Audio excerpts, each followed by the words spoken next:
Titulares a esta hora de la mañana con noticias para compartir con ustedes, y esto tiene que ver con la primera jornada de audiencia. Hoy continuará con los 11 sindicados recibir sobornos para que se realizara la adjudicación de millonario contrato en el usufructo en la empresa terminal de contenedores Quetzal.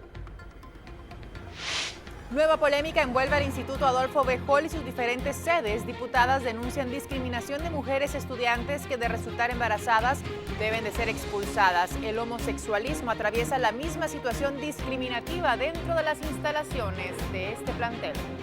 Un desenlace fatal tuvo la ballena jorobada que fue vista en las costas de Izabal desde el pasado 6 de marzo. Lamentablemente una malla que enredó la cola del cetáceo hizo que debilitara y no pudiera regresar a mar abierto.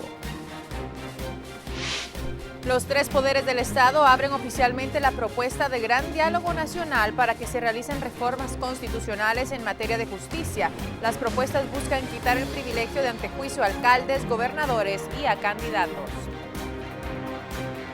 Noticias del mundo. Yihadistas de Al-Qaeda son expulsados de una provincia de Yemen, mientras las fuerzas de seguridad de esa nación recrudecen los ataques contra el Estado Islámico. Y en Bélgica se reabre el metro tras los atentados terroristas del pasado 22 de marzo que enlutaron a esa nación, conjuntamente con las explosiones en el aeropuerto de Zaventem que dejaron al menos 32 fallecidos.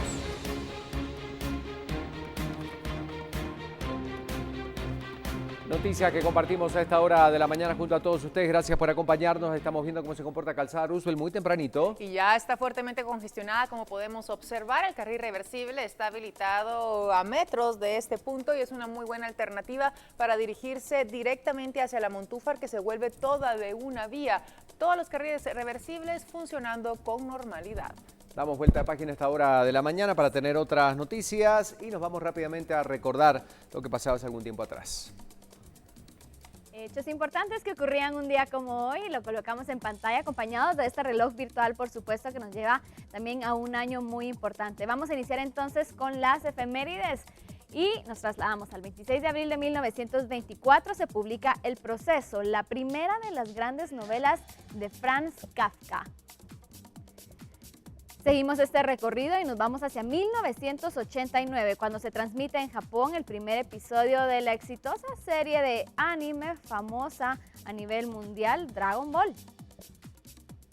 1998, aquí en la ciudad de Guatemala, el obispo Juan Gerardi es salvajemente asesinado. 2 días antes había publicado su informe Guatemala Nunca Más, donde presentó pruebas del terrorismo de Estado en ese país. 200,000 indígenas asesinados y 1 millón de exiliados. 9 de cada 10 víctimas eran civiles desarmados, en su mayoría indígenas. Año 2003, en el Blue John Canyon en Utah, el montañista estadounidense Aaron Ralston sufre un accidente en una cueva del cañón luego de que una enorme roca aplasta su antebrazo derecho, dejándolo atrapado y logrando librarse finalmente 5 días después de tras mutilarse el brazo. También fue llevada esta historia al cine. Y el día de hoy, por supuesto, no podemos olvidar que se celebra así el Día de la Secretaria. Así que para todas las personas que ejercen esta gran labor, que son mano derecha de muchísimas otras, pues les deseamos un feliz Día de la Secretaria. Y finalmente vamos a colocar en pantalla esta portada de Prensa Libre que nos lleva también a un año muy importante. Nos vamos hacia 1980, conmoción occidental por el frustrado intento de liberar a 50 norteamericanos en Irán. Banqueros dudan de la eficacia del control de cambios, es lo que podemos observar en los titulares de Prensa Libre en 1980. Son las 7 de la mañana con 2 minutos, tenemos que continuar con más. Y ahora sí, gracias Lorraine. Vamos inmediatamente con Prensa Libre, repasando títulos. Exactamente, y otras noticias en su interior. Como lo habíamos visto, lanzan reforma agresiva al sistema judicial. Esto es la portada central. Y por supuesto lo vinculado a la primera jornada de audiencia en el caso TCQ con las declaraciones, pues deniega petición a Pérez y es incierta recaudación del gasto. Ya en el interior de Prensa Libre vamos a encontrar algunas otras noticias importantes vinculadas justamente a este tema. Pérez falla en intento por frenar audiencia. Nuevamente regresamos a lo que sucedía ayer con el caso TCQ. Ministerio Público reproduce declaración de Juan Carlos Monzón y con eso nuevamente arrancan hoy. OJ investigará a guardia que impidió trabajo de periodistas. Bueno, más noticias a esta hora de la mañana. Siga acompañándonos para repasar esto porque cae presunto parricida. Esta noticia que ya damos a conocer con todo el caso y todo lo que hizo este hombre que se cree que mató a su esposa. Víctima de este hecho fue localizada el 14 de abril último en la zona 13.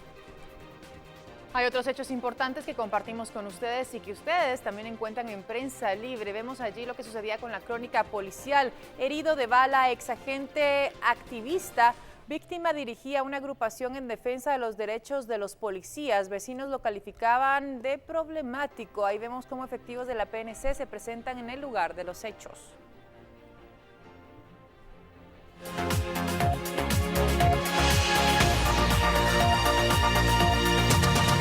7:04 se mantiene la temperatura en la ciudad capital. Seguimos informando lo más relevante de esta jornada. A las 9 de la mañana se reinicia la audiencia de primera declaración del caso terminal de contenedores Quetzal TCQ, donde se involucra en un supuesto soborno de $30 millones a los exmandatarios Otto Pérez Molina, Roxana Valdetti y a otras 9 personas más. En el segundo día de audiencia, el Ministerio Público reprodujo parte de la declaración de la colaboración eficaz que brindara Juan Carlos Monzón, quien narra cómo fraguaron el oneroso contrato en usufructo. La audiencia inició con infructuosas acciones de reparos presentadas por la defensa del expresidente Pérez Molina, pese a que el abogado César Calderón afirmó que existían irregularidades en el caso por 2 procesos pendientes de resolver. El juez Gálvez no dio trámite a esta solicitud, por lo que la diligencia continuó. Los exmandatarios y los demás involucrados escucharon atentamente la declaración de quien fue la mano derecha, uno de los personajes más cercanos de Roxana Valdetti, quien detalla cómo recibieron los sobornos, entre otras tantas denuncias de la cantidad de dinero que habría robado Otto Pérez Molina y Roxana Valdetti, según esta declaración. La empresa portuaria Quetzal presentó un memorial con el que busca adherirse al proceso como querellantes provisionales. Hoy a las 9 de la mañana se espera que se termine de escuchar el testimonio del colaborador eficaz para luego escuchar a los señalados. Recordemos que el testimonio fue de más de 4 horas. Ayer se escucharon 2 horas con 13 minutos, es decir que hoy podríamos esperar que aproximadamente 2 horas más dure la escucha de todas las declaraciones de Juan Carlos Monzón, que ha revelado cómo esta red venía funcionando desde el año 2011, no solamente en este caso puntual, sino todos aquellos sobornos, todas aquellas maniobras que Otto Pérez Molina y Roxana Valdetti habrían implementado para ganar dinero de muchísimas otras cosas, no solamente de este caso. Esto en el audio filtrado de Juan Carlos Monzón. De acuerdo a la información, estos serían algunos de los delitos cometidos por estos personajes. Un caso del cual seguramente seguiremos hablando, pero en otros temas, la agrupación de jóvenes Nueva Plataforma Ciudadana, con una manifestación pacífica, repudiaron el asesinato del menor Juan Alvarado a manos de soldados beliceños en la zona de adyacencia entre ambas naciones. La protesta la realizaron frente a la Embajada de Belice, solicitando que no se registre ninguna muerte más. Los representantes encendieron velas frente a la Embajada de Belice, como muestra de repudio ante el asesinato del menor Juan Alvarado, hecho cometido el pasado miércoles por soldados beliceños. Pues en Estados Unidos mucha gente se ha ido mojada, allá los han capturado y los devuelven, pero no los matan. Esa es la diferencia, ¿verdad?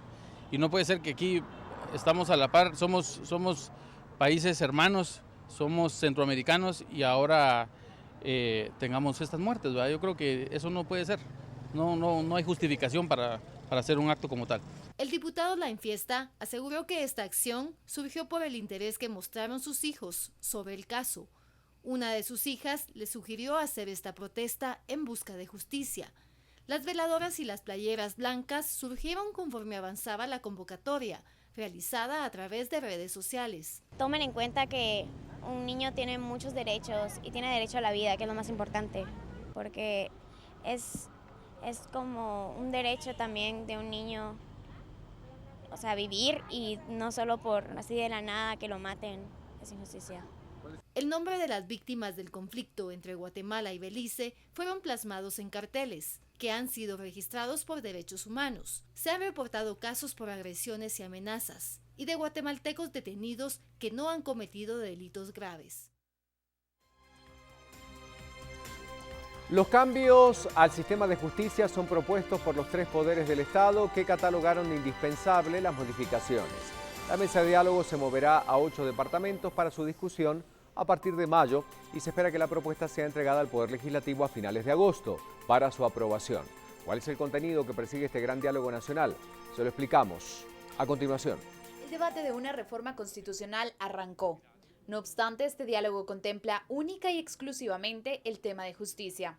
Para ello, existe ya un documento base que plantea reformas como el tema de antejuicio, el cual restringe este derecho y excluye del mismo a alcaldes, gobernadores y candidatos a puestos de elección popular. Me parece que es una oportunidad en Guatemala de cambiar el sistema, reducir la impunidad y lograr un sistema de justicia más eficiente y eficaz. También el derecho consuetudinario, es decir, da paso a que las autoridades indígenas ejerzan funciones jurisdiccionales acordes a sus procedimientos, usos y costumbres. El propio sistema jurídico indígena no maneja leyes, maneja sus propios principios y tiene características de ser formador, orientador y conductor para hacer el bien y ya no más delincuencia. ¿Por qué es más próximo? Porque no hay que trasladar los casos hacia otra instancia, es la primera instancia que existe en la comunidad entre los casos y ahí es caso cerrado. La elección de magistrados a la Corte Suprema de Justicia. Por un lado, pone como requisito que los mismos sean mayores de 50 años y no de 40, como actualmente reza la Constitución, y que tenga al menos 10 años de experiencia como magistrado titular. Por el otro, amplía el periodo de magistrados y pasaría de 5 a ser de 12 años. Es indispensable trabajar en la carrera judicial, trabajar en la separación de las funciones de la Corte, pero sobre todo en recuperar la credibilidad de la población. La integración de la Corte de Constitucionalidad, por su parte, propone dejar fuera de la elección al Colegio de Abogados y Notarios de Guatemala y a la Universidad de San Carlos de Guatemala. Además, el número de magistrados sería elevado a 9, 3 por cada uno de los organismos del Estado.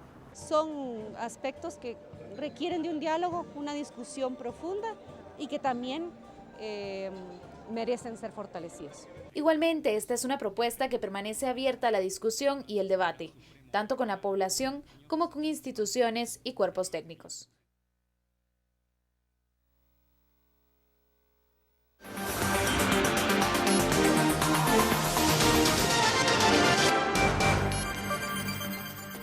Bueno, hablemos de estas propuestas para las reformas al sector de justicia y también, bueno, a la Constitución. Esta mañana nos enlazamos vía telefónica con Omar Barrios, director del Centro de Estudios de Derecho. Omar, muy buenos días. Bueno, ¿qué decimos de este diálogo, estas propuestas que inician y, bueno, que van a permanecer por varios meses, que van a involucrar a ciertos sectores, a los poderes, obviamente, del gobierno y también a la organización civil? ¿Qué podemos decir al respecto y en beneficio al país? Bien, buenos días. Lo bueno es que la reforma está limitada al sector justicia y eso permite que se pueda concentrar las capacidades o el conocimiento para esa área tan importante de mejorar en la estructura del Estado y del gobierno. Pero mientras que no resolvamos aspectos como la calidad de integración del Congreso de la República y en esta reforma al sector justicia le damos muchas potestades a ese Congreso en el que no confiamos, va a estar difícil su avance. Hay aspectos positivos también, como la convocatoria, la discusión colectiva de las mismas, pero definitivamente es muy difícil para los analistas poder opinar solo leyendo los artículos. Yo no quiero ver los artículos, yo quiero leer la exposición de motivos, la justificación para cada cambio, qué estudio técnico me establece que son 9, que son 12 años. Quiero conocer quién es el autor de cada idea, para poder analizar sus intereses, a qué grupo de poder pertenece, qué capacidad intelectiva tiene. Es que es una reforma constitucional. Vamos a cambiar la estructura de todo el sistema. Y que solo nos presenten los artículos y no nos entreguen la exposición de motivos, pues definitivamente va a limitar el análisis que podamos hacer del mismo. Perfecto. ¿Qué participación tendrá, me interesa saber, o crees tú, la sociedad, estas organizaciones civiles también invitadas a participar en este proceso? ¿Qué tan influyentes podrá ser la opinión pública? Definitivamente debería ser influyente la opinión pública. Por darte un ejemplo, se le está dando un superconsejo de la carrera judicial en esta propuesta de reforma, pero yo no veo a nadie que integre de la sociedad civil. Y utilizamos sociedad civil como género, no como los grupos que se han integrado y se llaman sociedad civil. Utilicémoslo genéricamente.